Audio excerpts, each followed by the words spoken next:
بسم اللہ الرحمن الرحیم۔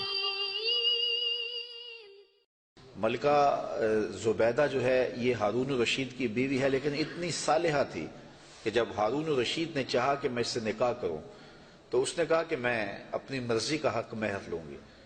تو اس نے کہا کہ ٹھیک ہے، بادشاہوں کے لیے کیا مشکل ہوتا ہے حق مہر ادا کرنا۔ تو اس نے کہا کیا حق مہر لوگی؟ کہا بغداد سے نہر نکالو اور عرفات تک پہنچاؤ، یہ میرا حق مہر ہوگا۔ اور یہ بڑا مشکل کام تھا، اور اس کے لیے اس زمانے میں جو ہے وہ کتنے پیسے خرچ آئے، اور وہ نہر نکالی گئی۔ اور جب وہ نہر جاری ہو گئی تو جو خادم تھے انہوں نے آ کے حساب پیش کیا ملکہ کو کہ یہ اس کا حساب ہے، اتنے پیسے خرچ آئے ہیں۔ تو نہر کے کنارے جب وہ دورہ کرنے گئی، دیکھنے گئی، تو انہوں نے حساب پیش کیا تو اس نے کاغذ پھاڑ کر کے نہر کے اندر پھینک کر کے کہا ترکنا الحساب الی یوم الحساب، ہم اس کا حساب یوم حساب پہ چھوڑتے ہیں۔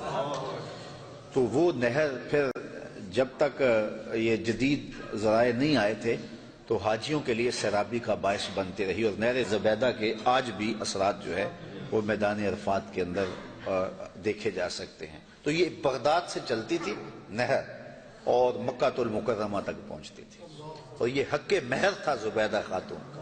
اور یہ زبیدہ خاتون جو انتہائی نیک اور صالحہ خاتون تھی، یہ حضرت بہلول دانا کو ڈھونڈتی رہتی کہ ان سے کوئی دعا مل جائے، کیونکہ یہ مجاذیب میں سے تھے۔ مجذوب وہ ہوتا ہے کہ تجلیات کے وفود سے جس کا شیشہ عقل ٹوٹ جائے اور وہ جو کہہ دے اللہ وہ کر دے۔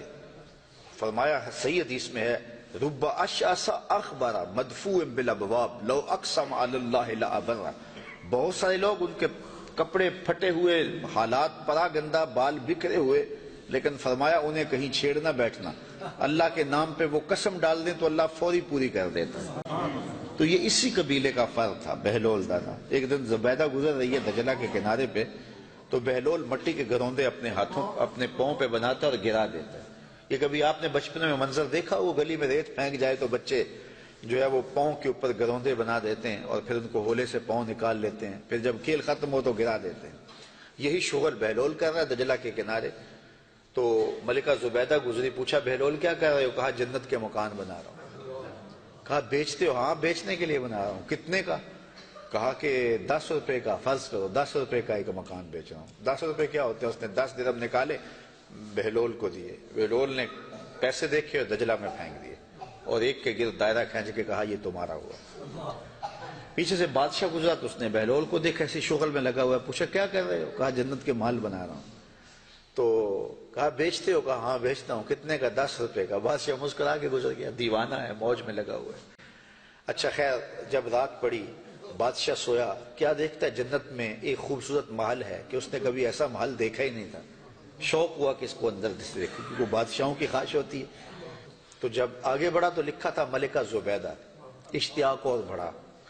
تو پھر آگے بڑھنے لگا، دربان نے روک دیا، کہا یہ میری بیوی کا ہے۔ کہا دنیا کے ضابطے اور ہیں، آخرت کے ضابطے اور ہیں، اجازت کے بغیر نہیں جا سکتے۔ اتنے میں آنکھ کھل گئی، بادشاہ بے چین ہو گیا کہ کون سا اس نے نیک عمل کیا ہے کہ جنت میں اس کے نام کا محل دیکھا ہے۔ تو اس نے ملکہ کو بیدار کیا اور کہا کہ کیا ماجرا ہے کہ میں نے یہ خواب دیکھا؟ اس نے کہا میں نے تو کوئی خاص عمل نہیں کیا، وہی معمول کی عبادتیں ہیں، وہی نیکیاں ہیں۔ ہاں یاد پڑا، آج میں گزر رہی تھی راستے میں دجلہ کے کنارے، بہلول بیٹھا تھا اور وہ محل تعمیر کر رہا تھا، وہ گروندے، اور کہہ رہا تھا یہ جنت کے محل ہیں۔ تو میں نے کہا کہ ٹھیک ہے، اپنی موج میں ہے، تو ایک میں نے اس سے خرید لیا تھا۔ بادشاہ سر پکڑ کے بیٹھ گیا، وہ تو مجھے بھی کہتا تھا، اور میں دیوانے کی بھیڑ سمجھا اور آگے گزر گیا۔ اگلے دن بادشاہ قصدن گزرا، ہارون الرشید قصدن گزرا، اور دل میں تھا کہ آج بہلول اسی شغل میں دوبارہ مل جائے تو کیا اچھا ہو۔ اگلے دن دیکھا تو بہلول وہاں بیٹھا ہوا ہے اور وہی کام کر رہا ہے۔ بادشاہ خوش ہوا، کہا بہلول کیا کر رہے ہو؟ اب دل دھڑک رہا تھا کہ جواب کل جیسا ملے۔ کہا جنت کے محل بنا رہا ہوں۔ بادشاہ کے دل کو تسلی ہوئی، کہا بیچتے ہو؟ کہا ہاں بیچنے کے لیے بنا رہا ہوں۔ کہا کتنے کا؟ کہا آدھی حکومت لگے گی۔ کہا کل تو 10 روپے کا کہتے ہو۔ کہا ہاں کوئی اور آئے تو اس کے لیے 10 روپے کا۔ کہا تو میرے لیے اتنا مہنگا کیوں؟ کہا تم دیکھ کے جو آئے ہو۔ تو بات یہ ہے کہ یہ سعدی نے کہا تھا سعدیہ نزدیک رائے عاشقاں خلق مجنو نندو مجنو عاقل است۔ دوستو آج کی یہ ویڈیو آپ کو کیسی لگی؟ کمنٹ باکس میں اپنے خیالات کا اظہار ضرور کیجیے گا۔